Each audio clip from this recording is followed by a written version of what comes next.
Live at 5 will not be seen tonight so that we may bring you an LNP special presentation. Sponsored by Auto Kennel.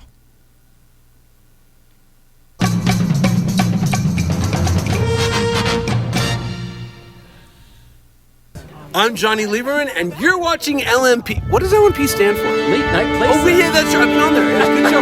You should like and subscribe. Like and subscribe.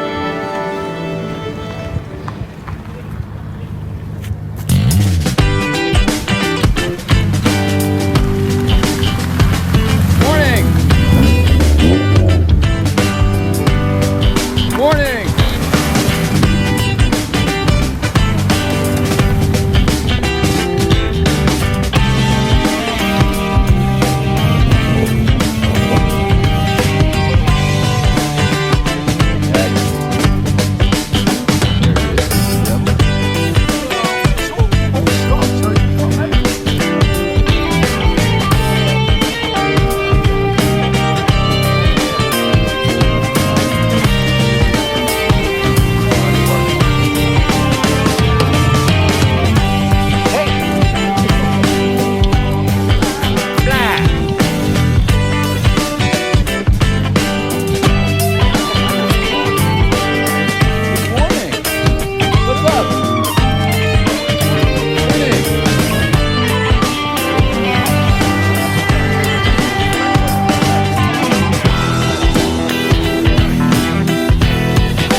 Too much. There it is.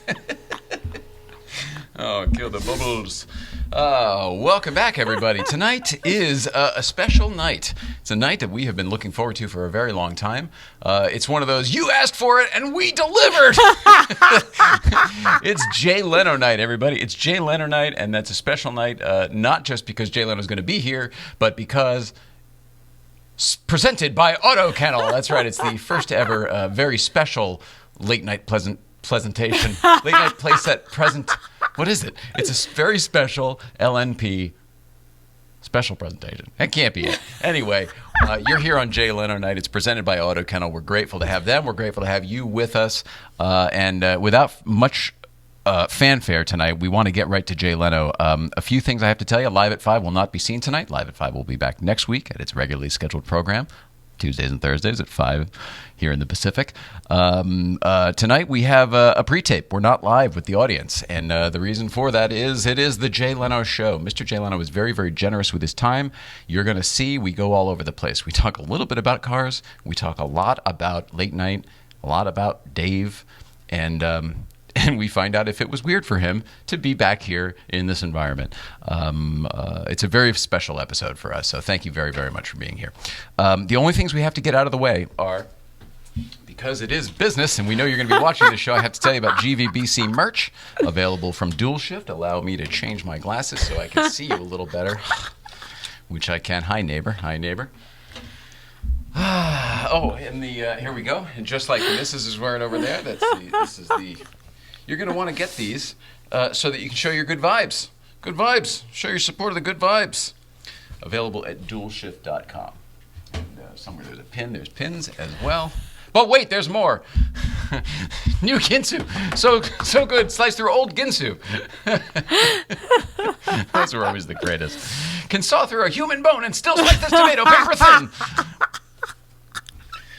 Anyway, Dual Shift. Check out Dual Shift for all of the good vibe stuff. Also, please continue watching the What Are You Driving Today YouTube channel, which is up and running thanks to David Guardsrad.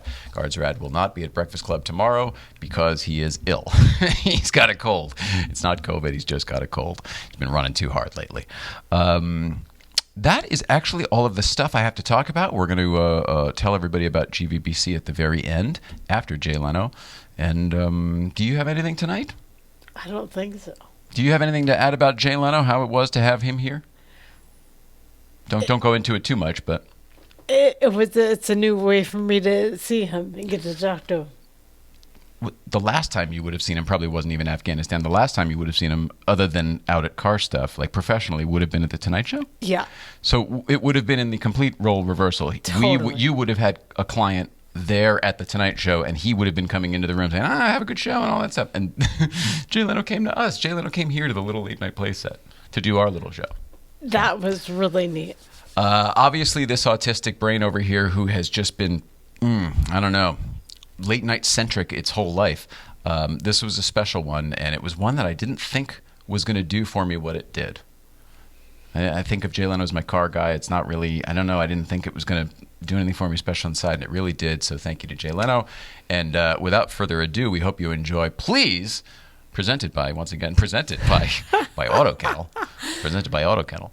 After these short words from our friends at Oh So Delicious Hot Sauce. It's true.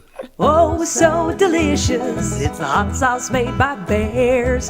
Garlic and serrano mixed with love and care. You can put it on your eggs, pour it on your rice. It's great on a leg, it's better on a slice. It's oh, so delicious. It's the hot sauce made by bears. Oh, so delicious hot sauce. Great on everything except oatmeal. Get your bottle today at ohsodelicious.org. $1 from every bottle sold goes to the National Military Family Association. There you go. What are you driving today? 63 356B.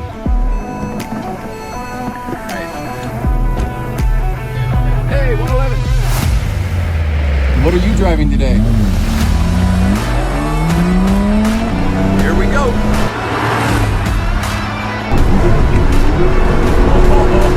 Oh, this is fun, David. Thumbs up for sure. This just proves that you don't have to go fast to have fun. You don't have to go fast. Can you see my smile already?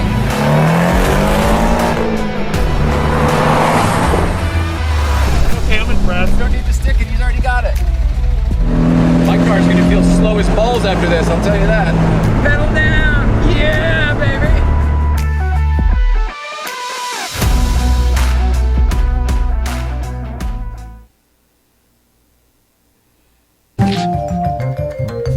And with that, Mrs. Ryan, we are back. I'll kill the echo over here. We're sitting here with a guy we're very lucky to have. Let's see. For the type of show we do, there's only a couple people that would be at the very, very, very, very top of the list. The guy who's sitting next to me is one of those guys. Ladies and gentlemen, it is my great pleasure to welcome Mr. Jay Leno. Well, here. thank you. That's very kind. Thank you very kind. We'll get you a camera set up. Jay, I don't know where to begin with you. I'm such a fan of yours from life. Well, thanks. We'll start any way you want. I'm the kind of guy who grew up with television. And where did you grow up? I grew up in Connecticut, That's right right. outside New York City. Right, okay. Yeah, Yeah. Fairfield County, if you know the area. Yeah, I know Fairfield County. You know Burr Street? You know what that is? Burr Street? Yeah. No. Oh, in Fairfield. Yeah, I yeah. actually do know Burr Street in Fairfield. I grew up in Wilton, which was a few towns away from Right, Fairfield. right. Actually very close to where Paul Newman used to live, if you know big that top area. hamburger place. We talked about that, exactly. But growing up with television, you were the Doritos guy for me in the beginning. And it was Oh, yeah, I like, did oh my do that. gosh, through comedy and everything else, but TV, it was the Doritos guy, then the Tonight Show, then the rest of your life, and holy cow, now the rest of the world knows about you. You're a friend through the car community, Right. the host of the Tonight Show for so long. I kind of just want to pick all around with you, if that's Yeah, okay. go anywhere you want. He's like, start already. Gee whiz, what kind of show is this? Well, first of all, what do you think about being here? Is this Fine. weird to you at all? Is this weird? Huh? Is this weird? No, this is a bit like Rupert Pupkin, but yeah, it's okay. I brought that up for a Yeah, reason. yeah. I brought that up for a reason. I have a clip of you that This is the reason it took me so long to ask you to be here. Where's that? All right, here I go. I'm going to play this clip. This was you, I think, when The Tonight Show was going off the air, someone asked you about taking a souvenir from The Tonight Show set. And this is what you said. Roll it. Roll it out. They're awful. The furniture is not really the best, really. You know, the couch is not really something you'd sit on, and I don't want to be one of those creepy guys that recreates it in my house like I'm Rupert Pupkin sitting home playing Tonight Show. So I don't really know. I don't really know what I would You're the take guy. home. Yeah, maybe the pen and pencil set, something like that. Yeah, so here we are, and this really is a testament to you and everything else. But, Well, see, my situation was different. I was a stand-up comedian who was lucky enough to get the Tonight Show. But TV jobs are always tenuous, so when you're a stand-up, you can always work somewhere. When I got started in Boston, I would go into bars and I put a $50 bill on the table and say, on the bar, and say, can I get up and tell jokes? And if I do bad, you keep the 50. If I do good, give me my 50 back. If nobody leaves, give me the 50 back. And that worked, because there were no comedy clubs. When I was in Boston, it was mostly folk singers. Stop your war machine, you know, that kind of guys. And have the flashlight under the chin, you know, it'd be dark, and click the light, come on, stop your war machine, man. And they'd run over there and repeat it. And it was all very, like, the comedy was sort of, no, we're serious, man. You know, this was Woodstock, this was anti-war, this Phil Oakes and Tom Packer, all those kind of guys you don't even know anymore. So it was a different time. So to me, I could always make a living being a comedian. You can't always make a living being on TV or being an actor because you don't have the playwright, the director, the crew. You just don't have all the things you need. Whereas with comedy, I remember I used to do a bit with sunglasses, and one time I forgot the sunglasses, and I said, throw them away, because I don't have to depend on props. On this prop thing. I forgot the thing. I can't do my act. So to me, it was always just a matter of getting up and talking. So when I got the Tonight Show, oh, that was good. And then they were going to replace me like a year or so in. Oh, we got through that. Oh, that's good. Okay. So they're always looking to replace you at some point. I mean, I remember once, one time after like 9 years, so we're going to replace you. I said, I've been number one for 9 years. We want what's above number one. Oh, okay. All right. Okay, I guess so. I don't know what's above number one. I don't know what to tell you guys. So to me, you know, the Tonight Show for me ended on a Thursday, and Friday I had 3 nights in Florida. So it was, you know, I was doing 150 dates a year as a stand-up when I was doing the Tonight Show. So it was always a great job and grateful. Don't get me wrong. Yeah. But it's like, you know, show business is like, don't fall in love with a hooker, okay? It's not going to work out. You know, I mean, it'll be fun, it'll be exciting, but it's not going to end well. I always tell people, I always meet people, my sick guy got canceled. I go, well, this is why they pay you a lot of money. So when it's over, you have a pile of money. If you were a nurse or a doctor or a teacher and you got canned, oh my God, you'd be broke. Yeah. So shut up. Don't bitch and moan about it. Never explain, never complain. Just, there you go. Thank you. That's your feeling for the business in general, just across the board, basically. Yeah, and I don't mean it to sound overly sarcastic. I'm just realistic. Mm-hmm. I mean, I have friends that'll give me a ride to the airport, and then I have acquaintances who won't. And in show business, you have a lot of acquaintances. You know, totally you fair. have a lot of people you know, but I would never think to call up, you know, back at Brandon Tartikoff, give me a ride to the airport. You know, it didn't work. You know what I mean? So you just have to be realistic. It's the same reason, you know, I've been married for 41 years because, okay, that's my girl. I got a girl. That's my girl. Okay, fine. Yeah. You know, I mean, it's just a matter of getting a priority straight. It doesn't mean I'm bitter about the business or say, not at all. I love the business. It's great fun, but I'm realistic. I know what it is. You're only as good as your last joke. I am a huge believer in low self-esteem. Yeah? No, I think do you suffer from that? No, but I think it's a key to success because you shut up. You think, you know, most people I know, and I would saw this from the Tonight Show, they don't really listen. They just wait for you to finish talking. So you go, oh, okay, kind of like I'm doing now. You know, but I mean, that's sort of what it is. So if you sort of let the other people, like when I did the Tonight Show, I hired what appeared to me the best director, the best lighting. I just let them do their job, and occasionally they would go, Jay, that sucked last night. Well, they could say that to me because really, what sucked about it? Blah, blah, blah, blah. And our attitude was anybody could pull the chain and stop the train.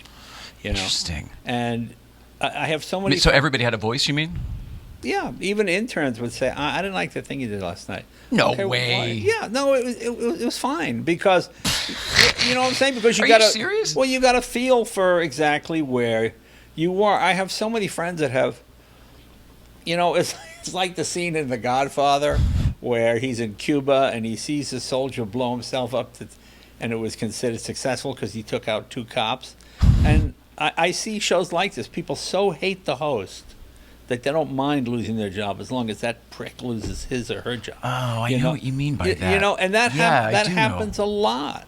That happens a lot. It's just a matter of sort of trying to be as egalitarian as you can. Like when I did the Tonight Show, I just had an office in the center of the other offices. And Debbie had the big office with the bathroom and all that stuff because she was the producer. Yeah. I'm the host. I might be the star of the show, but in terms of running the show, I'm not Right. the most important person. She is. So she gets a big office, you know. And if you get there at 7 and you leave at 9, you get there early and you leave late, nobody begrudges you any success that you had. I mean, there are some that will, certainly. But, I mean, for the most part, they don't. And if your door is always open, people walk by and see me sitting in my office.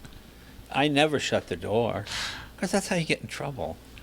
A girl walks in and you shut the door. Okay, that's I used to work at your last offices at the Tonight Show when you were in the other building, Studio 11 or 9 or whatever that was. Yeah. I used to work in those studios when it was Sunset Beach in the 90s when I first moved here. That's funny. Yeah. So that was our executive producer Gary Tomlin's office, but that office came with a button that would shut the door. Did Debbie have that too? Well, the button doesn't. It would let the door close, I guess. The if you were going to be fired or something. You know, in case you get a phone call or something. Oh, I But, see. You know, I saw that with Matt Lauer. Oh, that makes sense. I never saw that with considered Matt that. Lauer. They said women would come, Matt Lauer would press, and then the door would lock as if the floor. Oh, dear like God. the floor. No, opens I and was there's- not insinuating that. And there's piranha fish or something. There, you know. Yeah. No, that was just a shutdown. Like, oh, the phone rings. Hang on. I had just never seen it before. I had Yeah, never yeah. been at that level. My Yeah, goodness. You know, back, I think, you don't know much about me, but when I was a little kid, I interned and then production assisted at 30 Rock. Okay. And I worked at Saturday Night Live, and I worked at Conan, I worked at Rosie O'Donnell when she used to have a TV show. I never say I worked for the Tonight Show because that wouldn't be true, but the truth is I worked for you for a week, on your show anyway, when you came and brought the Tonight Show to New York and did it from the Saturday Night Live studio. Oh, that's right. That was sort of a turning point for us. Tell me anything you want, because all I remember is we converted it into a Blue Man Group theater for one, you know, like the grand finale of the week, and it was just, I remember it being a shit ton of work. Because when I started, I was in Johnny's stage, which means the audience was about 50 feet away, and they went straight up. I mean, literally, almost step ladders the way you sat. Studio One around the corner. Yeah, so the people look down like this, you know. And I'm used to just sort of, you know, to me, the funniest sketch, you know, I was maybe laughing when Letterman did it. They would show me coming out and shake hands with the crowd, and then Dave would, I want to shake hands, and he'd be behind a glass shield, and he'd have his hand. Don't get too close to Dave. He'd have his hand through the gloves. That's great. And that always That's made me funny. laugh because that really showed the difference between our styles. Yeah. Neither one is right, but they're both fine. Some people like touchy-feely, and some people don't, and that worked out fine. So when I was in New York, I said, can we make it like a club? Can we have the audience as close to me as you are? So they said, people can. I said, so if people touch me, so what? It's fine. I might get. You weren't along. afraid of it. No. Yeah. What are you going to do? You know. Some people People don't like always that. Some amaze people me. don't want to be touched. People always amaze me when people would send me food, and I would eat it, and they go, security, what are you doing? I'm eating these. Don't eat those cookies. You know why? Or meatballs would come. Oh, meatballs. Oh, cool. You know.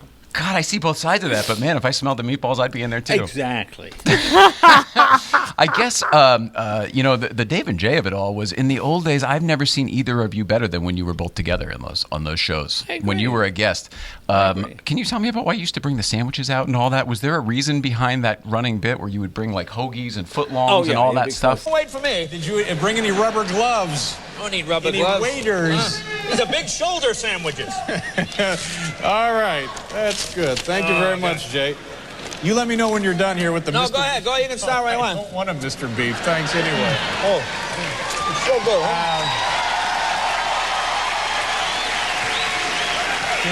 That was because that would drive Letterman nuts. Really? Yeah. Years ago, he saw me eating, like in the dressing room eating, and I said, "Oh, let's do this." So the next time I was on, I brought a huge meatball sandwich, and I stood by makeup, and Dave comes on, and I'm eating this thing, and he goes, "What? How could you eat that?" He's so honest. So I said, "Well, I'm going to save it and bring it out on the show," Oh, my so Letterman God. thought. So I walked. "Oh, Dave, try this. Dave, meatball, fabulous," And he's going, "No, get that thing away." And it was always very funny, It was very funny, but I never knew there was a whole private joke in there. You were actually doing it to. That's great. That's Well, great. yeah, but he got it too. Sure. It was sort of fantastic. To me, the fun thing about that was my favorite time actually, because there was always jokes in between the jokes, which I mean, Letterman asked me where I'd been or something. I said, the old Manson place for the weekend, seeing some of the guys. And then Letterman would then read the old Manson place. Oh, it's such a family day, And then we would have like 3 or 4 minutes of getting laughs where we hadn't planned it. It wasn't even on the script, but sure. we could read each other's, yeah. You both always seem to read each other so well that anyway, I know exactly what you're talking about. I guess to the point where I almost hope that I'll just ask you, what's your beef? Do you have a beef? What's your Today, beef? You remember that? yeah, I have- What's your beef? I You used to have- come on all the time. Chris Elliott even I'll did tell it you afterwards. what's my beef, all that kind of. Yeah, I mean those were always fun. That was my favorite thing to do. Oh, that's great. All right, well, moving to more contemporary stuff. Oh, yeah, no, I should ask you the one. But anything interesting happen on the plane on the way in? That was always a good one. You always had an airplane story. Is that just from being a stand-up comedian? You're always on the road. You always have stories. I always remember the joke that Letterman laughed the funniest about the airplanes. Talking about how bad the airlines were. These regional airlines. and I remember, and it was an ad lib, I think, at the time. And Carson said, "Oh, they make so many stops." I said, "Well, this one they weren't scheduled stops. The pilot just wanted to show the plane to his friends, and that's what, Showing it off, yeah. And Carson thought that was the funniest thing because he knew it was an ad lib. And I said, "See, no, Johnny, it wasn't even scheduled. What do you mean? He just wanted to show it to his friends, and he thought that was the funniest thing." What did that feel like, making Johnny Carson laugh? That's nothing I'll ever have an experience It's so like. funny. That's why Letterman was such a revelation for me. Because I grew up in New England, and I never called anybody's parents by their first name. I come out here, just my parents, Bob and Agnes. How are you, Mr. and Mrs. Manicelli? Whatever your name is. I couldn't call them by. But for me, it would have been Jay's mom. Hi, Jay's mom. Yeah, that's what I mean. So to me, well, Mr. Carson, no, call me Johnny. Okay, Johnny. Whereas suddenly when I got on Letterman, I go, "Hey, Dave, nice tie." I could hammer away at him. In a way that I couldn't do with Johnny. It just seemed disrespectful or whatever you want to call it. Yeah. Oh, man, that's cool. Well, to me, it's just, having never met the man, it was Johnny. Grew up with watching Johnny. My dad was obsessed with all of this stuff. He used to, can you believe it? When he was a kid, he grew up in Stamford, Connecticut, and whoever his neighbor was across the street, the mom was the secretary of the president of CBS, whatever. He used to go down and watch the Honeymooners get taped in the Ed Sullivan Theater. They would take the train down and they would watch the thing live with the June Taylor dancers and the orchestra and the whole thing. Yeah. He would tell me all these stories and whatever. So I guess all of this was ingrained in me. But my dad, what I'm getting to is my dad passed away when I was young. Right. And the fondest memories I have with him are him laughing when we were either watching television or movies. And very often it was comedy with either Carson or Mr. Leno here, or the Sunday afternoon movie. And one of his favorites and my favorites, I got to bring it up, and I hope it doesn't embarrass you, was a movie called Collision Course with Pat Morita. Oh, that's so bad, isn't it? But it was great. It's so bad it was great. And for me, it just harkens of that time of movie making. It's horrible. Yeah. Oh, but it's great. If anybody doesn't know what I'm talking about, it's some detective cop buddy movie in Detroit, I think, right? Right, yeah. I mean, you remember I made you watch this a long time ago. I said, my dad and I love this movie. I don't know I don't care what you think. Pat Morita and I, that was terrible. But what was that experience like? Were you going to be an actor? Did you want to, or was that just a job? Here's what acting is like for comedians. Okay, that is very funny. That was hilarious. Let's do it again exactly the same way. Good. Okay, that was just as funny. We're going to do it one more time from this angle. Good. That was as hilarious as the first two times. Oh, really? It's not enough. You get no sense. Then you wait a year to see if it's funny or not. I like the immediacy of doing stand-up, I enjoyed that movie, though. Did you have any fun? Do you remember making it? I mean, did you have fun, at least? I guess so. Maybe not. I guess so. I would work clubs at night when I was in Detroit, so it was all right. It was okay. Yeah, no, it's fine. I mean, I don't want to put you on the spot. There's a lot of really cute bits to it that seem like you would have created them on the spot. They wouldn't have been in the script. How much is involved in making a movie? Because something seems hilarious, then you see it on film. Oh no, that doesn't work at all. Or just from doing the Tonight Show, having great actors on, and then seeing them in bad B movies, you go, my God, so and so is really terrible in this, and they're great, and you realize it's the director, it's the lighting, it's the whole package. Yeah. Everything has to gel, or the whole thing goes down the tubes. I mean, so that's what it is about making movies. Yeah. All right, fair enough. Mr. Miyagi's very big right now. I'm just saying. That Karate Kid is back. I remember Pat when he was a stand-up. In fact, he was a stand-up too. Happy Days for me is where I found You didn't know him. that he was a stand-up? I don't know if I did. Happy he worked Days. Vegas under the name, and this is incorrect, the Hip Nip. No. That's what it said on the front of Caesars. Wasn't he? He wasn't Arnold, but he worked at Arnold's. Yeah. He in Happy Days, right? Yeah, like Happy Days. But he was a stand-up, and he was a favorite in Vegas and the lounges and all those places. Don't forget World War II had just been over, and he did the Pearl Harbor jokes and all that kind of stuff. Yeah. No, it was probably great, but I guess I didn't realize even in that movie then it was two stand-up comedians working together. I don't know if I realized that. Yeah. Well, there you go. There you go. You guys, Mrs., you two have been to Afghanistan together on a USO tour. I was hoping, if anything, because you both told this to me individually, that you were bombed while you were there or something. What the hell happened? Either one of you. It was to promote the USO. It's Al's charity, right? Oh, Were Al you Roker. there when I was? Yeah. Yeah, it was. I was there with Craig Robinson.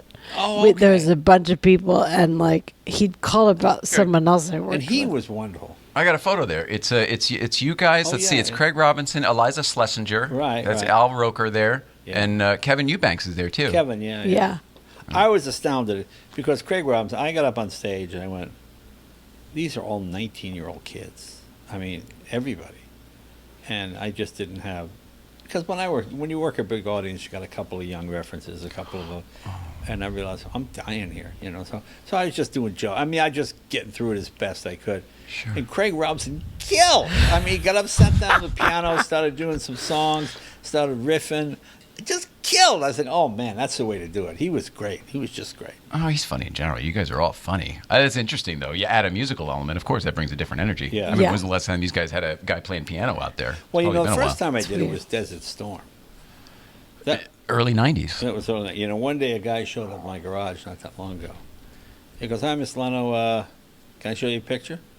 He shows me a picture of himself, I go, and with me in it. I go, oh yeah, man, you look great, and he's looking at me like, so. And then I notice my hair is black, and I go, wow. And he's in his army fatigues, he goes, I'm Miss Leno. That's my dad. I was only 2 when that was taken. I went, oh, but his dad had the same fatigues For sure. as he, the hat, and I'm looking at it. He looked like his dad, and I'm thinking, I went, why's my hair so dark? Well, this guy looks hopefully young. I mean, I couldn't Service figure out. family, obviously. Yeah, but it was the son of that guy. God. So that was just. Was the son young enough, old enough to remember from the photo, or was he like baby? No, like, he didn't remember. He possible brought way? me the picture to show me him and his dad. Wow, that's cool. Yeah, but I remember going to Kuwait, and we land in where did we land? In Riyadh, I think it was Riyadh. And so we take a 2-hour helicopter, the doors open, it's 120, and we land in Kuwait, and I see a bunch of guys sitting on the ground in a tank. So I command, Miss Lund, I go, where's the stage? Oh, just stand on the tank. I stand on the tank. All right. Microphone. Oh, you in like that. What? So now I'm on the tank. How y'all doing? Everybody good? No way. So now I'm shouting out. I'm thinking, this is just going to be awful, So I'm just shouting out, screaming out jokes. And I see these guys. And I realize, they haven't heard a new joke in like a year. So they're just. Any new material. And everything I say. The guy, I'm going, get me more of these Kuwaiti tank shows. These are I mean, my feet are burning through them standing on this tank. But just watching these guys, I'm thinking, because I thought, they're goofing on me because, they weren't. Yeah, that's just how it is. I went, all right. I said, Wow, God. I mean, it was actually very nice. I mean, they were great. They all wanted autographs and blah, blah. And this kid's dad was one of those guys. You do so many things. Is it possible to remember any of them individually? I mean, how many dates do you do a year? Not too many. Do you still do as many as you I used to after do COVID? 210 a year, but with COVID, obviously, now I'm starting to get back into it a little bit. So. But with all of that, call it 200 a year. Yeah. Are you able to I met you that time at Zany's and wherever the fuck, and are you able to recall Am that I able shit? to fake that in front of people? Okay. Yeah. I mean, this is what I get. Do you remember 4 years ago on Hacienda waving to a guy at the light? I said, was that you? Yeah. Oh, yeah. Oh, God. Honey, he remembered. I go, all right. So you give them the moment. Well, yeah. That's very polite. I mean, how can you? I don't know. I've never been at your level. I can't imagine what it's like to walk down the street as Jay Leno. It's no, believe me, it's not that great. First of all, you're shuffling. You're not walking. You don't get anywhere, right? You usually just shuffle. Well, the nice thing about it is you always get recognized as you. If you're playing Dr. Kildare or you're playing somebody on ER, people stop. Could you take a look at this rash? God. So I'm not really. I mean, I would see that happen to friends that worked on, General Hospital and stuff. People think they're really doctors. Whereas with me, people come, I just bought a 65 Pontiac. Can you? Oh yeah, that's a 326. I mean, so I know what they're talking about. So since I talk about what I know and what I do, it actually makes an enjoyable confrontation. I like meeting confrontation. I'm with you. Yeah, exactly. All right, social media-wise, the latest big push, as you've heard, is Newcomb's Ranch is for sale. Right. All I have seen is everyone saying, Jay Leno should buy it. Jay Leno should buy it. I can't imagine any world where you would want to do that. Is that even a remote possibility? No, because people say you don't have to buy it. That's I see. I'm still learning. No, I don't know what I would do with it. I mean, it's a great piece of property, but yeah, but there's no current plans for it to be a Leno's garage up there. Or right now, it has good food.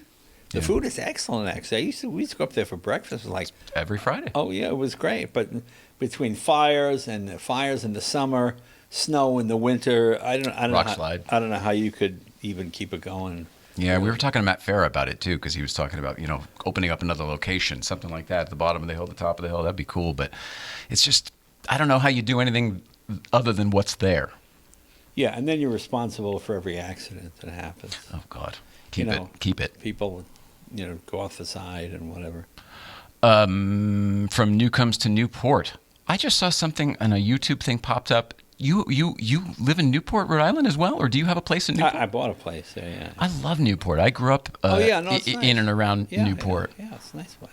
I know you probably can't say exactly where you are, but what led you to your what? I'm on Ocean Avenue. That's amazing. Yeah, I mean, that's one of my favorite. That's the only place to drive. I took you there. It's the whole from basically the Wellington all the way to. You can take it all the way into town. Yeah. My wife and I were driving by, and Maura said, "Look at that house." I go, "That's unbelievable." And I said, "You want that house?" He said, "Well, no." I said, "Well, let's go back." So we go back just as the gate is opening. The gardeners come out. I said, "Look, the gate opened. It's a sign." So I drove in. I went up. I knocked on the door, and the caretaker, yes. The guy goes, "Oh, Jay Leno, yeah, hi, nice to meet you. How you doing?" I said, "Is this house for sale?" He goes, "It's not on the market, but it is for sale." I said, "Can I take a look around?" Let's look around. And I said, "Will you sell it furnished? Just walk away?" I said, "Well, I could call the owner." So I get the owner on the phone. I said, "You just walk away, ketchup in the refrigerator, towels on the rack, just leave it." The guy said, "Yeah, fine." So I wrote a check and I bought it. How long ago was this? That's amazing. 4 years. Oh, this is a recent. Oh, I didn't realize that. Okay, it's very recent. Oh, yeah. Wow. I love Newport, Rhode Island. It's a very romantic city to me. I don't know why. I know there's a crazy revolutionary history there and everything, but when I was a kid, I used to explore the tunnels in Fort Adams and everything. You know? Yeah, it is the oldest. There are more pre-colonial homes in Newport than any other place. Yeah. It's the first Jewish settlement in the United States. I never knew that. Yeah, there's a Jewish cemetery there, and you see 1580 to 1620. You know, The dates are ridiculous. apparently Yeah. a bunch of Jews on their way to Miami got lost. Oh, geez, here we go. Hey! That's how it happened. That's how it happened, folks. No, but it's fascinating. So the Kennedys got married there. JFK and Jackie got married in that. that church right St. down the Mary's, street. yeah. Yeah. Wow. And that marriage worked out well, didn't it? Yeah, to the end. Yeah. What do you do in Newport? Do you go there often? I mean, is that a place that you actually spend time, or is it just a nice place to have a beautiful home? Well, a little bit. I don't get to that often. Oh. I'm involved with the. I do a lot of car stuff there. Oh, they've got the historic Concord there every year. Yeah. I'm like the chairman guy. Oh, or that makes whatever they call perfect it. sense. Yeah, I didn't even think about that. That makes so it's perfect fine, sense. yeah. Oh, that's great. I love the Red Parrot and Zelda's and all the Army and Navy stores when I was a kid, all the restaurants. A little Wixon thingy for me, but yeah. The Red yeah. Do you remember that right on the corner? Double Parrot Burger. And I try to go out a little bit more than stay on A little further up. Yeah, there you go. And the fudgery. I never went to the And buy a fudgery. candle and a fudgery and Oh, come on. get a whistle and a hat. And some get- saltwater taffy. All that kind of stuff. Yeah, that's what it is. Do I don't think of you as a sailor, but I'm realizing you did grow up in New you England. should not think of me. As So there's none of that. No, there's no place, and I would sail. I have a pool here I've never been in. I haven't been in 30 years, but yeah. Are you serious?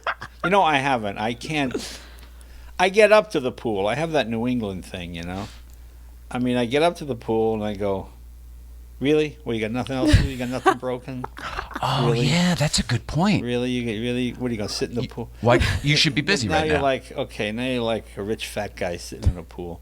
I said, and now I'm wet. Now what? You know what I mean? Yeah. No, I haven't been. The last time I went in, I think was '89. I fixed the light. At least that was because the light was Wow. broken, so I fixed Good the job. light. Okay, fine. And electricity in the water is always fine. But I got the light fixed. Okay. But that was the last time I went in. All right, on to cars. Yesterday at Malibu Kitchen, you brought a remote control car. Well, not a remote control car. It was a Tesla, actually. Yeah, but you You're were like my father now. You were Hey, you got remote. the remote control business there. With the, You were controlling one with your phone. It looked like. Well, yeah, that's the age we live in now. You can do Crazy that. to me. It's called summons. The car will come and park and go wherever you want. Is that what it is in the Plaid? Yeah. Well, It's on the S too. the car. The car looks like a car to me. I don't really know that much about Well, yeah, Teslas other than they're amazing on paper, and you're You don't saying have they're to tell amazing. me. I'm getting that as you speak. Yeah. Really? Yeah. Yeah. Can't tell. Yeah. No, it looks like a car to you. I mean, that's good. You have that identification. I guess the issue to me is it doesn't do a damn thing for me. But man, you were talking about how this is the greatest car in the world. It's the most amazing Well, thing. what would you want to do? I don't understand what you wanted. I guess you know. What's a car that does something? The last for you? the last new car we had was a 2015 when it was brand new M4, and it was ferocious. I had driven BMWs for years, Right. 3 Series, M3s, all that stuff, and this M4 was just something else. It was all the technology, it was all the screens, it was all the ferociousness, and for me, I then wasn't even able to drive it as well or as fast as I used to be able to drive cars. So it was almost like the car had surpassed me as a person or as a driver. And if you're I find that driving with like almost this, everything. That's probably the wrong way. Oh, maybe it's a technique issue. Yes. You're going to get a wobble effect. That might be it. Well, I mean, there's an old saying: it's more fun to drive a slow car fast Yeah. than it's a fast car because you're sort of pushing it. You're using everything the car has. It is not overwhelming you. So maybe that's it. Yeah, that's probably it. Yeah. But What do you think of it? well, to me, so many driving experiences are similar now because of the laws. In the old days, you used to have push-button transmissions. You could press a button. It was on the floor, it was on the column, or reverse, it's then it's on this. Now, everything is pretty standardized legally. You've got to have park, reverse, neutral drive, okay. And the Tesla is just a different experience. Fast cars traditionally are noisy. Well, this is a fast car that's very quiet. I mean, it's just a different experience. But it is the future. People assume because you like cars that you don't like new technology. But, I mean, it's fascinating technology. Yeah. I mean, I'm selling my old Tesla that I bought in 2015. It's never been to the dealer. It's never had anything done to Really? it, ever. Oh, There's yeah, no- all the downloads there's come no- automatically. Yeah, there's no maintenance of any don't kind. need to change I the mean, oil. You could change the brake fluid if you want, but you rarely use the brakes because you use regen. You just use the brakes to come to a full stop. You just take your foot off the gas, and you slow down. Yeah. Well, how about, I don't want to get into a brand war thing, but compared to like the Taycan, like I like the Taycan a lot. Taycan's nice, but I mean, to me, Tesla seems to lead in battery technology. Everybody admits that. I mean, you get the basic, or you get the top of the line Plaid, and it's 400 miles. Everybody else is 265, 225, because they're all latecomers and they're all adapting. For example, the reason Mercedes-Benz and Porsche have better interiors in their electric cars is they've been making interiors for 100 years. So they've got all the connections and all the reason Tesla is leading in battery technology is because they invented it. The longest. They started it. Yeah, so it makes sense. And the idea that Tesla, I think, price-wise is, well, for $130,000 you can get the fastest production automobile in the world, faster than any Bugatti or Pagani or Lamborghini or anything like that. I mean, it's pretty amazing. When you did your record-setting run the other day, was that in the car that you brought, or was that in one just like it? Well, one just like it, okay. Oh, man, that's amazing to me. I can't fathom that kind of speed. I mean, it's amazing how fast it is. Yeah, and it does it with the air conditioner. And if you choose not to use it, you would never know.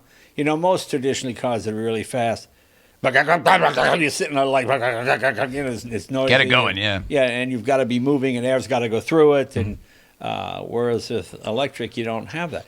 I mean, I love the old technology. It's great. Yeah. But I also realize this is the future. I think eventually your Ferraris and Cobras will be like snowmobiles. They'll be recreational vehicles. Right. You'll take it out on the crest on a Friday night or a Saturday. Special occasion. And then Monday through Friday, you're on the 405 bumper to bumper in some sort of electric vehicle, you know? Man, I do. I think you're right. I mean, I guess get on board. I mean, the great thing about like the plant, like I took my wife shopping the other day. Honey, you go in the store. I'm in the car watching a movie on Netflix. I've got 23 speakers, a better sound system, a big screen. I'm like, my wife comes, you ready to go? Honey, go look at some other store. I'm waiting for the movie.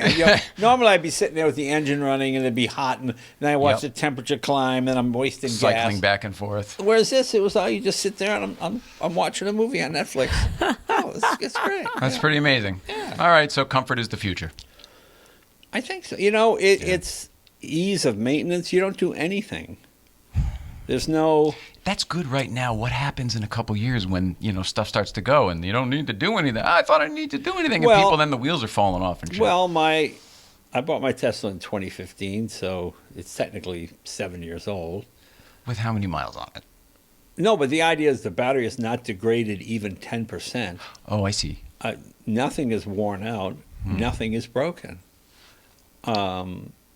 So it may have a longevity to it. It's not just going to fall apart in a few years. I don't know why it would. I mean, you have less moving parts, and electric motors don't. I mean, you get that big Bugatti, and it has, I think, 11 or 13 radiators. Yeah, it's a lot of plumbing. Yeah. Because you have a lot of heat. I mean, power generates heat, So there's going to be clamps and things that loosen, and oil changes are thousands of dollars. Whereas there's no maintenance at all. There's no warm-up at all. I mean, the genius with Tesla was Elon brought that Roadster to my garage in 2007. Just finished it. I wanted to show him. Oh, okay, let's take a look. And it's nice. He goes, and I'm building supercharging stations all along the highways. You could go to Vegas or San Francisco. And I'm thinking, oh, boy, this guy thinks he's going to be selling enough cars to keep...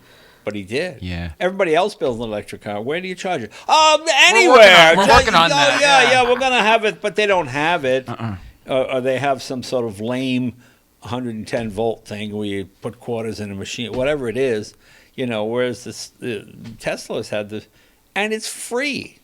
I mean, I used to have a Jag XKR, and running around town, there was a big four-door Jag sedan.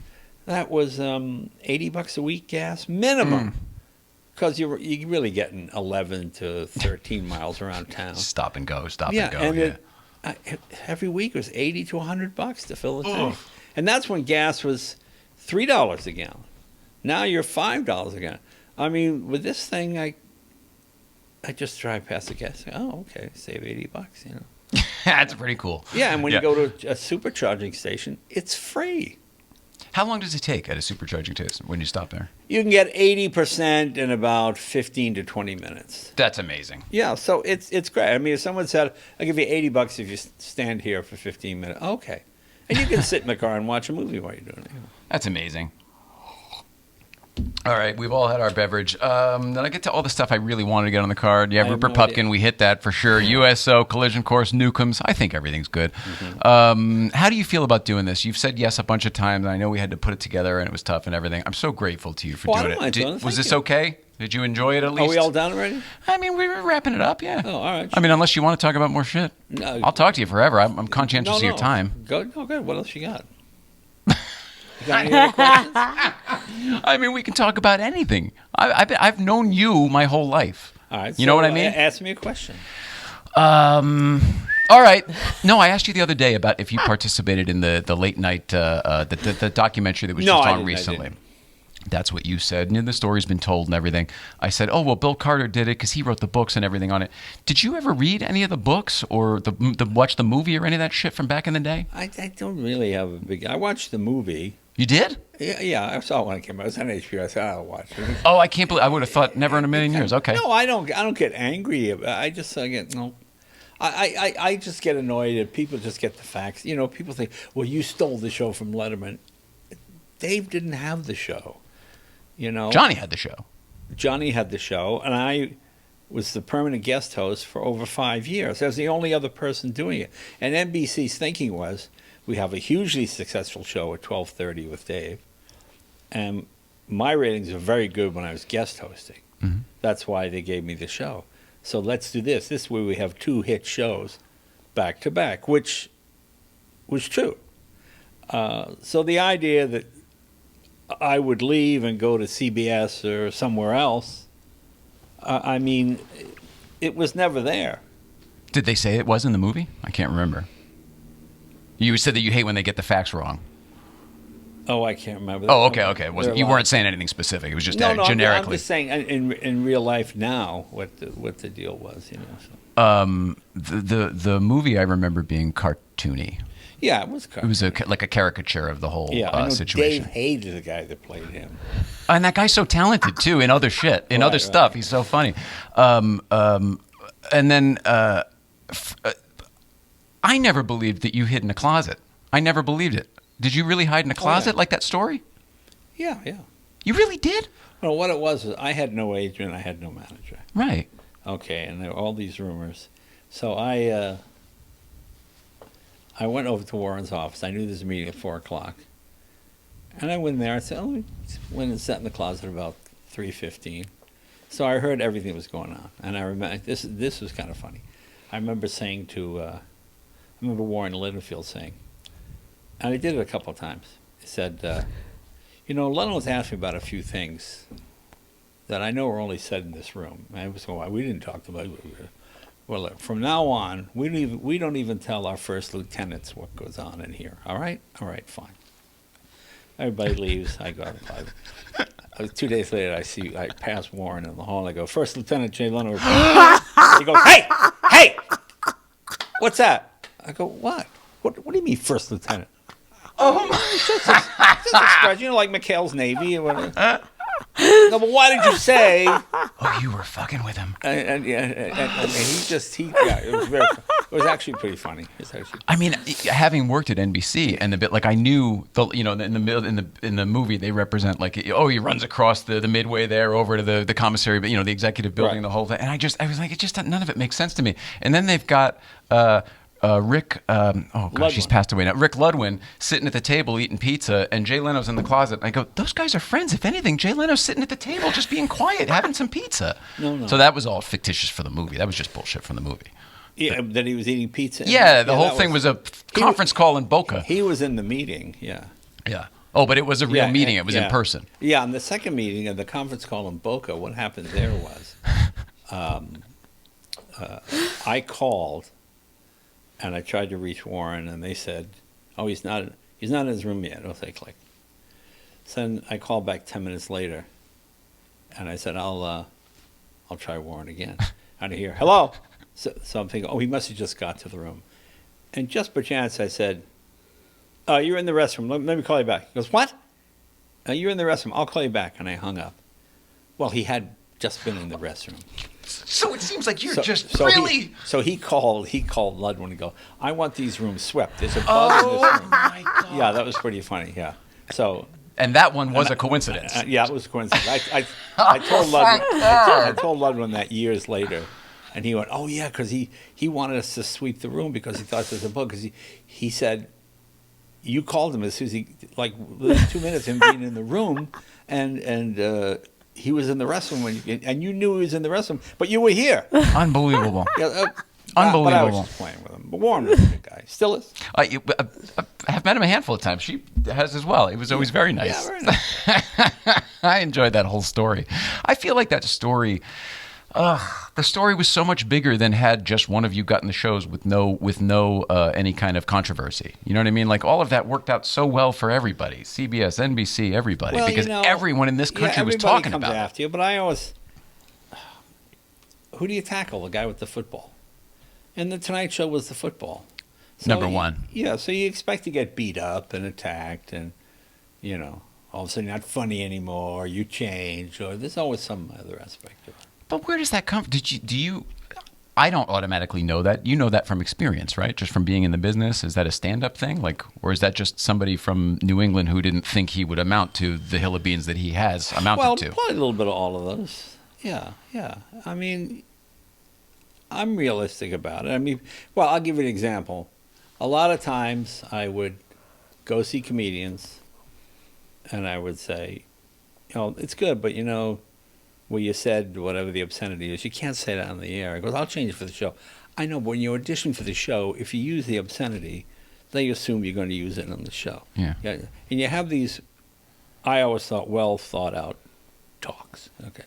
You get it? Okay, fine. And then I'd hear later that through the manager that they didn't get the show because they were too funny. And Leno was afraid that they were funnier than Leno. He would get, no, it's not the case. I've totally heard that, by the way. You're right. People have absolutely said that. I want you you want somebody to be successful. It makes your show look better. Agreed. So the only time I saw a comic react to that was Joey Bishop. I had Joey Bishop on the show once as sort of a part of the Rat Pack. Joey Bishop. Right. He had a show for a while. But the most bitter guy, he comes on and just doing panel like you and I, and funny. He's funny. Yeah. Hey, Mr. Joey, thanks. Great seeing you. Great seeing you. Okay, my next comedian, blah blah, Louis Anderson.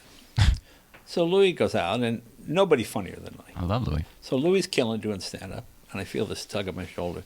Hey, I go, it's Joey Bishop. What's up? You think that's funny what I did? You think he's funnier than I was? Oh, God. And I said, no. He's doing stand-up. You're just funny naturally off the cuff. He's doing a routine. And I turn and watch Louis. And he's just killing again. Get this tug. You think that's good? You think that's better than what? No. And then Louis comes out, and of course Joey's like, oh, God. What's all this? Yeah.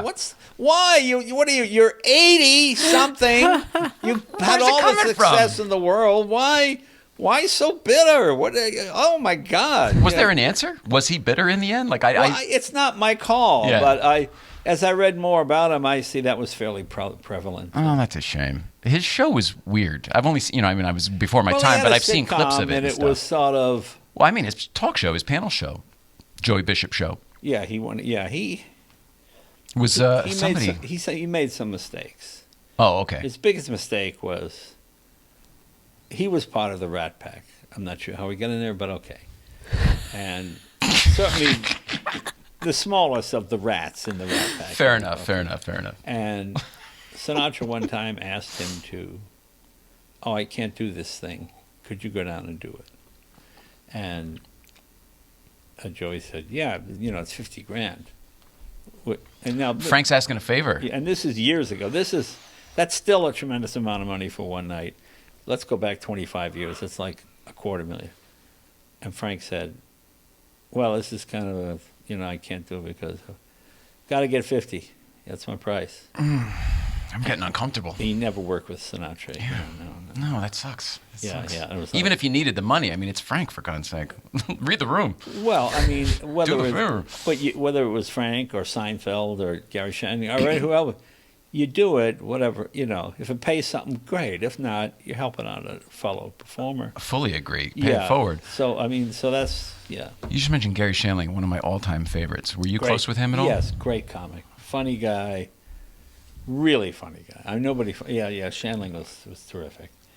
He really, and it was such a shock because he was a boxer and he played basketball. It wasn't like he was, unhealthy, donut eating guy sitting home every day, not exercise. I mean, he was in shape. I think he was a stressful guy, maybe a little bit. That probably had something to do with it. But strikes me as I don't mean neurotic and stressful. In a bad way. It's just, I mean, for a comic, it's a genetic flaw that makes you a performer. It's not a plus. We just, we just happen to live in a time when it's advantageous. I mean, if this is the Renaissance, it would be, who's making the soldiers laugh? That guy. Well, kill him. Because, we live in a time when being humorous, happens to pay huge dividends. But Gary was, I mean, the Gary Shandling show was just great. The sitcom? It was the perfect, what's the word, antithesis for the Tonight Show. I mean, Larry Sanders show. Larry Sanders, oh, God, it was fantastic. Nothing funny. And Rip Torn as Fred DeCorla. Nobody, I mean, the whole thing. There were so many great ones in there. Hank. My boy doesn't want to do any more commercials. It was just, I remember one of the funniest ones to me was when he had Dana Carvey on. So Dana Carvey was on Larry Sanders. And he's doing, the President Bush, and then he does an impression of Larry Sanders. And Gary is so hurt. What? He's doing the whiny Gary. I remember they did the lit. Does my ass look big? And the whole thing. Right, yeah. And Gary's face is just crestfallen. Yep. He's so hurt by this. I mean, it just killed me. It just really made. Yeah, he was a wonderful performer. Great stand-up. I really miss him. I mean, it's a shame. It's a shame because there are certain comics you want to grow old with. Robin Williams was one. When we were kids, not kids, but young performers, the old guys were Hope and Rickles and George Burns and all those guys. Shecky Green, and you would go watch them, and visit with them. And someday it'd be fun to be those guys. Mm-hmm. And then Robin dies and Gary dies, and you realize, oh man, this is not good. Did it ever occur to you that maybe you guys were those guys and you just didn't realize it in the moment? Because to a lot of us, you are those guys. Well, but what I mean is, you might not just realize it while you're living it. Well, we always looked at a certain age, you mean? We always looked at it graduating classes. Like when I was a senior, Seinfeld was a sophomore, so and so was an 8th grade. In terms of how you coming up. The hierarchy. The hierarchy of it, yeah. So when you reach that last stage, when you're in your 70s and 80s, like Shecky Green. Did you ever see Shecky Green live? I mean, I've seen him do panel on other shows. No, but live, he was so funny. No. He had the greatest Sinatra joke. Do you know it? Oh, yeah. He said, he gets real serious. He's, ladies and gentlemen, Frank Sinatra performing right up the street at wherever it is, And I'm very grateful. He saved my life. Frank Sinatra saved my life. And he says, these 6 guys are kicking the shit out of me in an alley. And Frank said, he's had enough. That's good. Isn't that a great joke? That's great. Isn't that the greatest? It's great. For every reason I said Joey should have taken the job. It's a great joke. Do you ever have a comic named Bob Smith? No. I mean, no, I know a car dealer. No, Bob Smith was the first openly gay comedian on television. We had him on the Tonight Show. Think about that. You couldn't say you were homosexual and be on TV. They would have clipped it. So what years are we talking about here? Where are we? I think it's 94, 95. Oh, my God. Really? Yeah. I think of Too Close for Comfort and Monroe and all that. J. Bullock. No, they're playing... Oh, but they weren't out. They were an effeminate or a silly you're 100% character, right. Yes, it was implied. Yeah, and back in those days, gay meant you wore glasses and played the violin. You know, you know what I mean. It was like they didn't. I'm not trying to be insulting. No, it's good. But it was that idea that there was no actual physical. You know, but Bob classy Smith, over Bob effeminate. Smith was a great writer, and actually we had a lot of pushback from the network because his opening act was "I'm a homosexual," and he comes on and he says, "I'm a homosexual." And the audience, ooh, but I'm currently seeing a psychiatrist. I'm also seeing a football player, an airline pilot. Yeah, and it was like the greatest line. It's a slow roll. Oh, it's yeah, a and rollout. the audience just, from that point on, it was like... He's got him, right? Yeah, who cares? From that point, funny beats everything. You brought up Louis before. One of my, I think it might be from his first one and first Carson appearance. And he's like, I wonder if he knows he's fat. He's like, I know what you're all thinking. I wonder if he knows he's fat. And boom, and then it's out of the way, and then he got them on the hook. Louis is great. Yeah, yeah. Louis is still good, still excellent. Yeah. I think you're amazing. I really do. I think that your career is amazing. I think that your life is amazing. Well, my life is pretty normal, actually. That's maybe what you think. I don't know. Why? I think, What would be? Well, the way you tell it, it sounds like you didn't come from a family of great wealth, right? No, my parents. It's not like it was a home of means, and you went out and it sounds like just worked really, really hard in a direction that you knew was going to get you where you wanted to go. Being dyslexic, my mother always told me you're going to have to work twice as hard as the other kids to get the same thing. So you had that ingrained in you? Yeah, my mother's from Scotland, and when I was taking French, she had got to say bonjour, bonjour. She'd say bonjour with a Scotch accent. I mean, she'd try to recreate herself. Nothing. It just didn't work. I mean, when I was in high school, Mr. Neal, the guidance counselor, called my mother in and said, "Miss Leno, you ever thought of taking Jay out of school?" And my mother went, "No." He says, education's not for everyone. Oh, my God. Then what, go get a job? Is that basically it? He said, Jay works at McDonald's after school. They have a wonderful Cambridge University program. My mother goes, I don't want to. What you talking about? I want to graduate from high school. I don't want to go. My mother, well, just think about it. It just made me laugh. So when I got to Tonight Show, I invited Mr. Neal. My 8th grade guy, I told a story on that. Well, the thing is, that's an amazing story because of where you turned out. But the truth is, I had the exact same experience. You're both laughing. They sent me. I was such a terrible student in high school because I just couldn't do my studies. I had a similar thing where I just couldn't lock onto it. But meanwhile, the interaction and everything else was fine. So what they ended up doing was they said, you can't graduate on time, so we're going to send you to spending all your time in the TV studio anyway, we're going to send you to do an internship at the local TV station in Norwalk, Connecticut, when you were 12. And that's where I went my junior year. And then the senior, that worked out well enough that the senior year I went to 30 Rock. Yeah. So literally, I kind of dropped out to go work in television, sort of. So it's not dissimilar. I guess I'd never occurred to me. I went the technical route. Yeah. Instead of finishing. I still graduated on time. I went to night school and did it all and got straight A's. But Jay has the ability, but it's not applying himself. That's it. Is that what they said to you? Yeah, that was my whole life. Yeah, that's the fun part about growing up in a small town. Was yours? I thought you grew up in Boston. No, I grew up in Andover, Massachusetts, which is about 35, 40 miles out. Well, no, then it is more similar. I remember when I was in the 5th grade, we had to write a paper about John Glenn circling the Earth. Orbit. So, orbiting the Earth. So I wrote my paper, and I got it like a C-.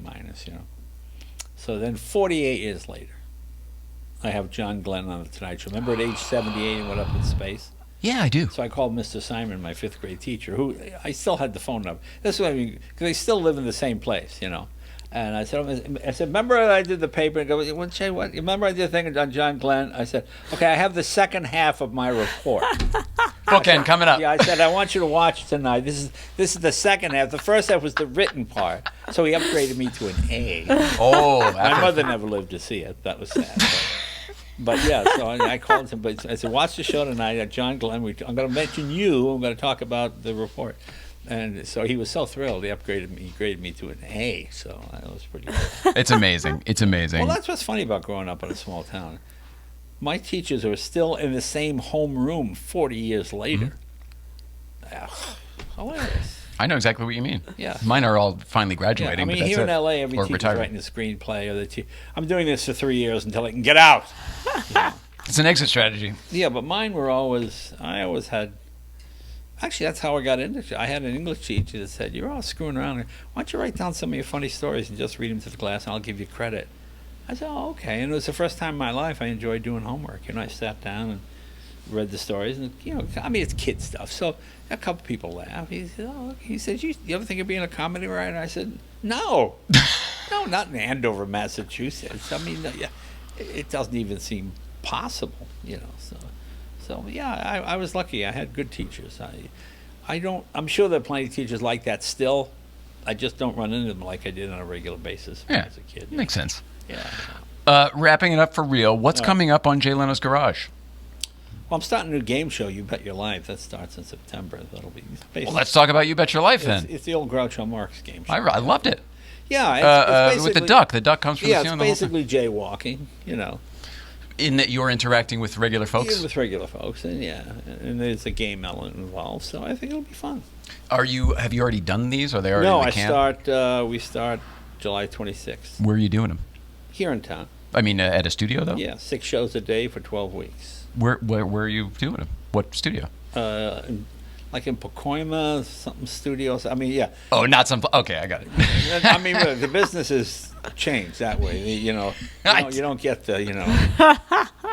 No, I do know what you mean. Oh, Lucky Strike is your sponsor. Here's a carton of cigarettes. You don't get. It's not like those days anymore. You don't get the free, Alpo. You don't get the perks, the case of Alpo. You don't get any of that. 6 shows a day. So what is your fulfillment? How many do you have to do? 180. Holy crap! That's a lot. It's 180 exactly. Yeah. Well, that'll be fun. Who's writing on it? We've had a lot of your former writers here. That's why I asked. John Max, Andy McElfresh. Cool. Actually, it's pretty much a skeleton crew, so it's going to be good. I think it'll be fun, and no politics. So that's what we're trying to. Yeah. Comedy is so divided. It's like Jesus. Well, that's what all those shows have become. That's one of the reasons we're doing this. Is kind of to sort of stay away from it. Well, it's funny because in my day, we prided ourselves in people not knowing your politics. So you can make fun of both sides. You get angry letters from each side. Yeah, 100%. Now you've got to come out and say, I mean, I watched Fallon get beaten up for not being really hard on Trump. I mean, he was funny with. Yeah, I remember that. Yeah, all right, okay. So he's not the guy for that, though. Yeah, exactly. So let Jimmy be Jimmy. Yeah, exactly. And now I think now Trump is gone and he's back, and that show's back again where it used to be. So. You go on that version of the Tonight Show sometimes. Is that fun I go for on you? As a comic. I don't go on as my day. We did the joke. That's right. No, nobody cares. I mean, that's a good point. You're as good as your last joke. I go out as a stand-up, and I do stand-up, and maybe sit down in a quick panel story or something. That's what we love seeing you on the panel. Well, you are so good on panel. Well, I like doing panel. I mean, it's good to have jokes. I mean, the worst thing is when we would get guests on, and their agent would say, he knows Jay. He's just going to talk. And then you ask him a question. Why did you ask me that? Well, you didn't tell me. Nobody told me not to. Yeah. If you'd said there were ground rules, Yeah. So that's the way. We run into it from time to time. Yeah. Most people are pretty good, but I can imagine the personalities you used to deal with. Yeah. Was there anybody that was like in the history of you doing the Tonight Show that was a surprise handful? Some people are probably anticipated handfuls. Is there anybody who was a surprise? Oh, I'm trying to think. I don't know. People that were bad. Well, bad. What is that? I can't imagine you're about to say some people were bad on the Tonight Show. Well, I mean, if you don't want to be there, don't come to the show. I mean, they don't prepare. Oh. They don't have any stories. Yeah. Not prepared for a talk show appearance. That is a whole thing. Yeah, I mean, it's more fun when you get. I like politics, so to me, I always enjoyed.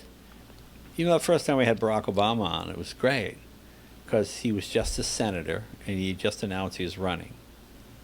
So and he came by himself in a rent-a-car with his jacket over his shoulder, And he walked out. He said, "Your name's Barack Hussein Obama. You're a black guy from Chicago nobody's ever heard of. Oh, yeah, you'll be a 2-term president. And your middle name's Hussein, really?" And he was really funny, but I'll tell you a funny story.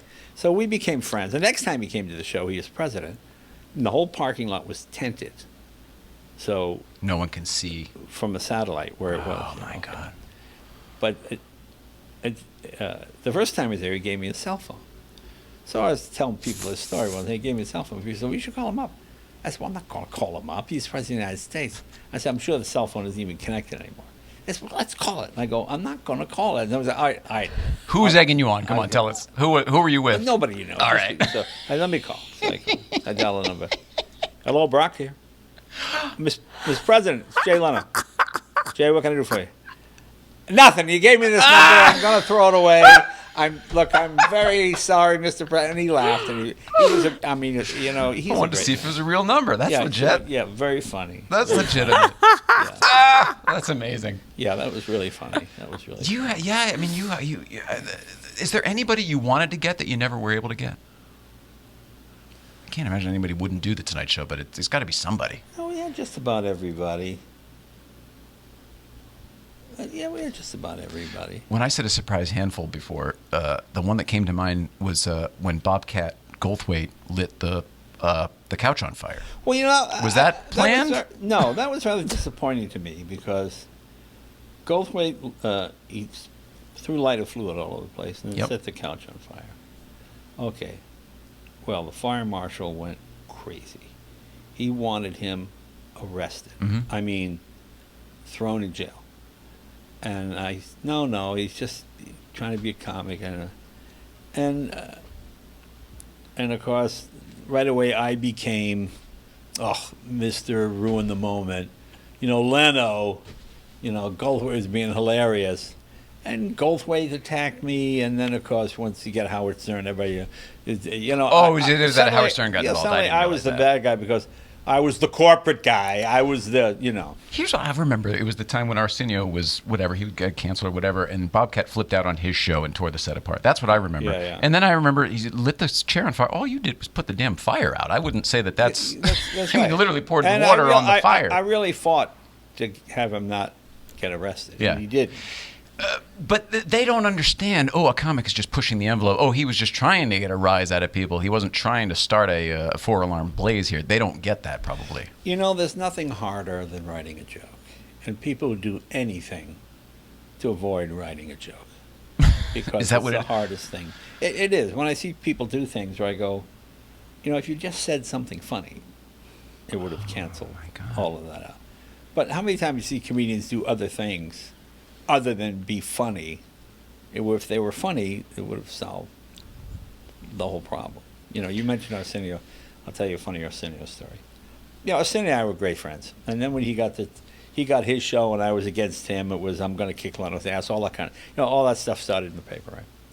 Again, that felt more like the paper. Yeah, so it says back and forth, So I watched his first show, and he had Brooke Shields, and it was really funny. Arsenio, excellent. And he said something like, this show is about the funk. It's about, you're not going to see Barry Manilow's ass on this show. He said that, and everybody cheered. I remember this. Okay. So then, 3 months go by, and I'm watching Arsenio, because you always watch to see who they're going to have. And I'm saying, and next week, Barry Manilow will be on the show, right? So I dial the phone. I call the office the next day. I said, I speak to Arsenio. Who is it? Jay Leno. He doesn't want to speak to you. I put him on the phone. Jay Leno. So I said, what do you want to ask? Arsenio said, what you want? What you want, man? I go, ooh, tomorrow night, Barry Manilow. Well, he fell down laughing. And ooh, he wants to see Barry Manilow's ass on this show. Ooh. And I said, because you need every guest. Yes, 100%. And it was just really funny, and then we were good friends from that point on again. Broke the ice. It was great. I love Arsenio. Very funny guy. When I remember when his show came back, I feel like, in fact, no, I know this to be a fact. I remember. I can't remember how it all came down, but I remember you were, not only did you do the show, you came out and told him he got picked up for another season. Yeah. They ended up not doing it. That was a good lesson because these shows are hugely expensive to do. And the nice thing about The Tonight Show was it was all paid for. It had been amortized over the last 60 years. Yeah. You had an 18-piece band. You couldn't have that anymore. You couldn't have this. You couldn't have the thing. I mean, just all the equipment, all the engineers, it was all paid for, and the show made money and all that kind of stuff. So fine.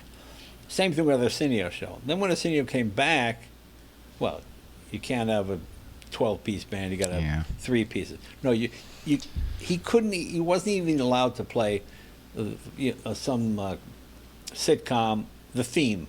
Gotta pay for it, right? Oh, you got to pay for that. Yep. No, so just some generic porn music. 100% music. You couldn't have 12 writers anymore. Now you got 2 or 3. Oh, the dynamics change all around. Yeah, and now you're just doing a cheaper version of your old show, which doesn't look as good. You know, Arsenio was just as good. Agreed. But it was hard to, That's why when I have the Tonight Show, I go, let me do a car show. And it's completely different from everything else I do. So no one can say, well, I like them on this better. So, yeah. You do enjoy Jay Leno's Garage, though, right? Everyone I know enjoys the hell out of you on your show. I like it. It's fun because it's my hobby. If you can make your hobby your job, it's not a job, I guess, or it kills the hobby, which you haven't let it do. A lot of people, it does. If they're into music or something, they start, I'm going to go be a professional musician. And I fucking hate music. Well, I don't. It's like I like to make love, but I don't want to be a gynecologist. Oh, it's a little too much. Okay. Yeah, it's more information than I need to know. You know what I mean? So I like the mystery. Mm-hmm. I have no idea how the Bureau lights work. Everything's fine. Leave that to the expert. Sure. Fine. Let me do my part. I'll just do my part. Yeah. It's fine. And the rest takes care of itself. Yeah. Is there anything new on Jay Leno's Garage that we want to tell people about? Other than just follow it on all the stuff and watch the show? Yeah, I mean, we start again in the middle of September and come back for another season. So. Oh, but are you recording now? Are you filming now? We just finished recording. Oh, okay. Just finished the season. I do Jay Leno's Garage on YouTube, which is more technically oriented, just about the car. And then we do Jay Leno's Garage on CNBC, which is celebrity driven and all that kind of stuff. I guess it never really occurred to me that you do them separately. In my mind, you were just creating content and they put it wherever they put it. But you actually are producing separate shows by doing that. I mean, I've been doing Jay Leno's Garage on YouTube since 2007. So, yeah. So that's 52 a year. Good so we Lord, got man. About 1,100 videos in there now, So you're slowing down finally, right? No, not even a little bit. No, but it's not really. It's not like you're slow. It's not hard work. Yeah, I'm happy. I'm happy for you. I think it's great. Yeah, it's like you do this. It's not really work, is it? No. Well, no, I guess not. I mean, this isn't. I'm nervous as hell today. If you couldn't tell, me sitting here with you made me so nervous when we first sat down. Why think I was going to attack you or something? No, it has nothing to do with you. I think it's more me and my own. Like, look at this ridiculous that I am. Inside, I agree with you on your little video. That I don't want to be like Rupert Pupkin, some guy doing it in his home like a weirdo. But then here we are, and right. So, but I share that same sentiment with you. That's right. So I guess maybe there's a little self-awareness going on that makes me. Oh, it is weird. It is everything you said. There you go. You take the budget away, and this is all you have. No, but it's true. That's what happened to our. I mean, Arsenio's show failed for lack of money, nothing else. Yeah. He just wasn't able to have as big a set, as big a sound, as big, And plus the business changes too. Like when I give you an example, when we did jaywalking, we just go out on the street. Hey, sir, can we talk to you? Come on over here. Now that person has to be vetted. Have they ever been arrested? Right. Is there a child molestation thing in their past somewhere? Otherwise, you hired them and put them on your show. Yeah, I mean, it's like crazy. Because that was the fun part. When we would go out, after the show at we tape from 5 to 6. We go out at 7 o'clock. You guys go to the smokehouse? No, Going to the smokehouse? Never the smokehouse. Usually Melrose Avenue. And we'd be there for maybe 90 minutes. We'd talk to 20 people. And minimum 13 would be good. Sometimes more. You always got something from each person, And it was just picking people at random that were gregarious and whatnot. Really? But now you'd have to pick them first, vet them, then somehow surprise them, which is not really going to be. It's not possible. No, I mean, I'll tell you a funny story with that. We're trying to find a date for Kevin Eubanks. Kev, you're single. We got to get you a date. Oh, a lady date. Sure. Let's go jaywalking. So we got on Melrose. We're talking to women. Hey, do you know Kevin Eubanks? Oh yeah. I see this one girl, African American girl, beautiful. I mean, beautiful, cashmere sweater, very elegant, very nice looking, really expensive slack, you know, whatever, some kind of designer. I mean, the whole package, you know. I said, I love Kevin Eubanks. And would you go out with him? And she says, yes, I would. You know, okay. So next night, hey, Kev, tomorrow night on the show, we're going to, you know. So talk to this woman. She's an actress, okay? So now she's coming on the show live to go on the date with Kevin, okay?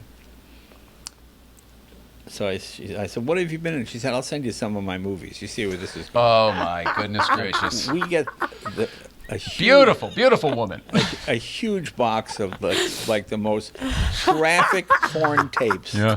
We're here in the valley, aren't we? It was like, oh my God. I mean, like, you know, I'm thinking, where is that in a woman? What part is this? I've never even seen Is it that upside part. down? What is this? yeah, I'm thinking, and it was like, oh my God. I mean, the most graphic, you know, like, is that the woman? And there were the three other people there, but other men and women, you know, and I'm thinking, and she sends this, I mean, really, a box about half the size of your desk with maybe 75 tapes. You know, so like, what are we going to do with this? So I mean, we had because her on. one wouldn't have done it, right? This is who I am. Yeah, and she was very nice and sort of got the joke. And Kev, this is so and so, and Dad, and I kept going, Dad, Kev, your dad's a deacon in the church, right? Yes, and, you know, yeah. And because Kev was in on the joke, and I got it. I don't think anybody else did, unless they knew her worth. You know? Oh yeah, well, but that's just it. Maybe you're probably, if she had that much work, you're probably the only few that didn't know who she was. It was hilarious because it just, I mean, the most elegant, you know, looked like a model, you know, the cheekbones and just beautiful. You know, okay, and smart, you know. Yeah. So it's like, oh, it's, you know, hilarious. I can't even imagine the stories you have over the years. I wish you had a podcast. Is that anything you would ever do? No. You have no interest in that Well, shit I'll tell you anymore. the best. My favorite one was, I've told this story, but we're trying to book Kathy Lee Gifford on the show. And I had been doing Kathy Lee jokes. And you remember when Frank Gifford got caught having an affair? Yeah, I remember all of it. Yeah. That kind of, well, there's one joke that just... They all lived in my town. Like, I lived in the same town Well, Dave right, used to that's live in. right, So right. Kathy and Right, Frank right, lived down the right. street. Right, so there was one joke that just incensed Kathy Lee Gifford. The joke was, I said, Kathy Lee Gifford just found out there's no such thing as Tuesday night football. that was the joke. So that joke made her really... Again... That just made her really mad. So I go in the booking meeting. You know, there'd be a booking meeting every day. I said to Tracy Fisk, I said, Tracy, see if we can get Kathy Lee Gifford. I just booked Kathy. She won't do it. She's furious at you. She won't come on here. I said, why not? We'll put her on ER first, right after ER, first guest Thursday night, because ER was huge. Yeah. And she said, no, she won't do it. I said, oh. So I said, well, let me try. So I go out and I say to one of the interns, says, give me Kathy Lee's phone number. Okay. I go back in the office. I dial the phone. Kathy Lee, yes. I could see it. I said, it's Jay Leno. Hi, Jay. How are you? I say, good. I said, listen, we'd love to have you on the show Thursday night right after ER. Jay, I would love that. That would be fantastic. And I said, oh, great. Oh, okay. So this Thursday we can book that? Yes, of course. Yes. All right. Terrific. Thanks. I'm thinking, well, how hard was that? I think I have. Yeah. So I go back into the booking meeting. I say to Tracy, I can let all you people go. You know, I'm just giving her a hard time. I said, I just booked Kathy Lee. She's coming on Thursday. Tracy goes, what? I just booked Kathy Lee. She's coming on Thursday. She confirmed it. She goes, hey, I just spoke to Kathy Lee again. She's never coming on with you. I said, what are you talking? I just spoke to her. She said, I don't know who you spoke to, but it wasn't Kathy Lee. So back to the intern, I go, whose number did you give me? Kathy Lee Crosby? I said, that's incredible. Hasn't been on for like 25 years. Now I have to call Kathy Lee Crosby back. Sorry. Sorry, you're not relevant. And explain my way. Oh, yeah. It was like horrible. It was like a nightmare. It was like a nightmare. Went from no shot to, of course, Jay. Oh, Jay, we'd love to. I think, oh, this is great. Oh, yeah, just stuff like that was always very funny. Something, you told a story once, I can't remember where, but I know I heard it on one of the panel shows, and it relates kind of actually to do you have anything interesting happen on the plane? This story, if I have it right, this sort of thing happens to me all the time, but were you falling asleep and somebody threw you a bunch of money and said, "Here, read this thing on the Tonight Show"? Does this sound familiar at all? That's right. Yeah. Can you tell the rest of it? Because things happen to me in life where I mind my own business. I kind of really don't care what the fuck anybody else is doing. I'm kind of in my own head. Go ahead. I'm just saying. And there's a note, and here's $200 for your trouble. Can you book my brother or something? I don't know what it was. I said, well, something like a charity or something that was worthwhile. I think. Yeah. So. That's not how the system works. You can't do that. No, I know. So I had this money. So I said to the flight, "Did you see who left it?" No. Okay. So now I'm walking down the aisle and I see a guy. Did you just give me $200? What? I said, did you give me $200? No. Now he thinks I'm asking for $200. He goes, I don't have $200. No. Did you? I got some. Was this from you? I want to give it back. And I can see the guy. Oh, it wasn't you. Okay, because I know what you're talking about. Okay. So now I'm making my way down the plane. I can't figure out who it is. I have this stupid money. Oh yeah, I had so many things happen on the plane. You know the weirdest one. But it made it out like you were just minding your own business, and then it made it out like, oh, I want to meet everybody in Coach all of a sudden. Yeah. So all of a sudden now I'm Jay Leno campaigning for president of first class over here is what it looked that's like. What it was. Yeah. Well, I don't know that those were your words in your bit, but that's what I took from this moment, and that shit happens to me all the time. Yeah. All of a sudden you find yourself in a pitch. You're pitching yourself to someone for no reason. Well, one day I remember sitting on the plane. It just reminded me of this. I'm in the aisle seat, and people, Jay, hi. Yeah. And I hear the flight attendant say, God, it's Jay Leno. I think he's really pissed that nobody's recognizing him. I go, oh my God. No, I'm not pissed. It's not. I'll tell you the weirdest one. I was in that kind of really awful American Airlines first class where it's like 3 seats that look like the seats in economy, except there's a divider, right? And there's a woman over here who's just pounding down drinks, right? So I'm sitting there. And I see this woman stand up, and she's trying to take her sweater off, but she's got no bra on underneath. Oh, for fuck's sake! So she takes off the sweater and the shirt like this, and she puts it in the overhead. Now she sits down like this with no shirt on, and I look over at the guy next to the two of us are like this, like. What do we do? It's just like so. Then the flight Miss, and the woman, she starts screaming. Like someone did it to her? Like someone did it to her. Oh, my God. She can't hear. The first one she sees is Jay Leno. I hear people like, what happened? I don't know what Jay Leno. I know he tried to grab. And I tried to grab that girl. Well, I just hear people. I'm going. I didn't do anything. Now I'm yelling my innocence, which is just making that it is worse. Exactly the same. That's exactly the same. Yeah, just like a nightmare. Yeah, just so. All right. Now you have definitely done the time. Thank you so much. So this counts as 2 times, so I don't have to come back again. That's I just want to make sure we covered it all. Yeah. It's awesome. Seriously, it means the world. Thank you so much. Well, thanks. Thanks for having me. Absolutely. I'm bringing it back with the bubbles because that was amazing. Hey, where'd Jay Leno go? What the hell? Oh my gosh, I'll kill the bubbles there. And in a second, they'll stop falling. There we go. All right. Let's wrap it up. That was amazing.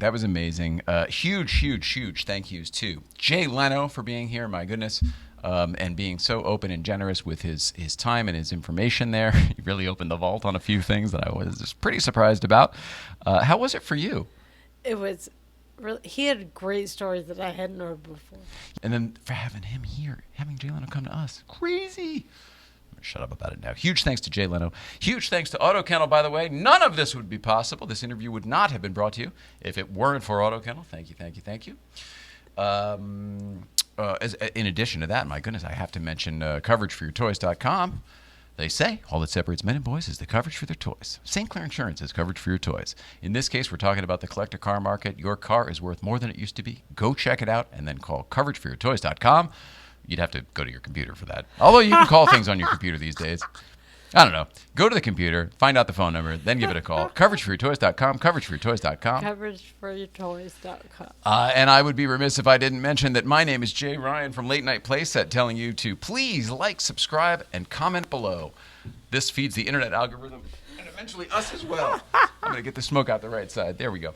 Hey, please be a pal, do all that stuff. It'll be fire. That's what the smoke's about. It'll be fire. Tomorrow is Friday. We're going to be up at Breakfast Club. You see the shirt right there. We talked about it earlier.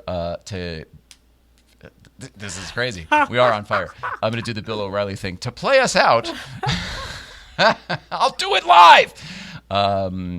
Here is a video from Breakfast Club. If you've never been before and you want to check it out sometime, here's what it's like. Otherwise, I love you, Mrs. Ryan. We love you, the internet audience.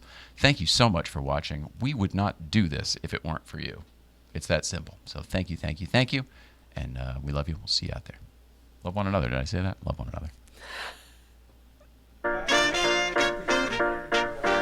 One time for my folks on the daily grind. Something special to relieve your mind. Through these difficult days and times, feeling freedom is hard to find. Let's go, let's go, let's go. Someday everything gonna go my way. There won't be no boss or rules to obey. All work and no play make me go insane. I need time to chill with no bills to pay. I got a case on Friday. I wake up in the morning about 1:15, and then I start grinding till the sun is gone. Now when I hear the dog barking on the neighbor's lawn, then I know that I gotta get going. Get a million red lights and punch the clock. Then wait for 8 hours till it's time to rock.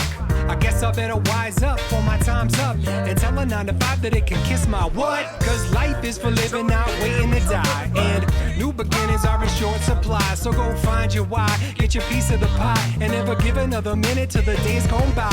Oh my, oh me, it's beautiful to be in a frame of mind where nothing worries me. So hurry please, jump to my side, because I can't stop, won't stop kicking it live. Someday everything gonna go my way.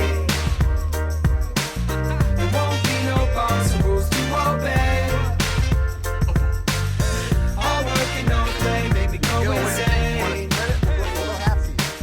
I need time to chill with no bills to pay.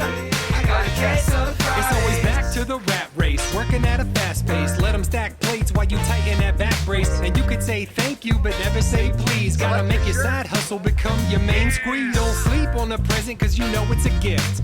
20 years of schooling and they put you on the day shift, but they missed the mark in my estimation. Cause a job ain't always an occupation. It's so true. I told the whole crew it's old news. Less flavor than tofu, so I grind from the bottom of my soul like soap shoes. Till my bank look like Boku Sudoku. Until my pocket's deeper than your favorite Jinkos. And I'm iced out like Rio Tinto. Until I got paper like I'm living at Kinko's. I go 24/7, not the way to Cinco. Someday everything gonna go my way. This is crap. There won't be no boss or rules to obey. All work and no play make me go insane. I need Yeah, time how did to that chill work? with no bills to Yeah. pay. I got a case on Friday.